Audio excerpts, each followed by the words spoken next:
Wala pa po, wala pa po. Hello po. Wala pa po.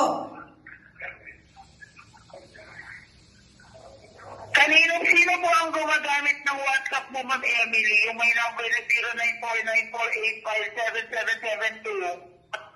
0949485772. Bakit alam mo ang WhatsApp ko?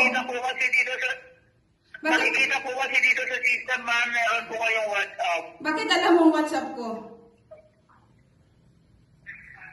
Po? Bakit alam mo ang WhatsApp ko? Nakakulik po siya sa phone number niyo, ma'am. Yung 0949485772. Ganun ba?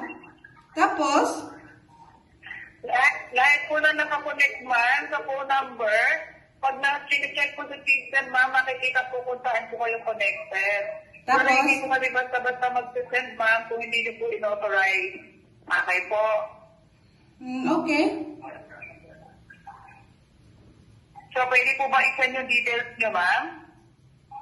Sabi mo hindi kayo nanghihingi ng details. Pero bakit kayo nanghihingi ngayon? Hindi po kami nanghihingi ng details, ma'am. Kami po ang mag-send ng details mo, ma'am. Kaya po tinatanong ko. Ay, huwag ako ha! Ma'am. Huwag akong scamin mo. Iba na lang.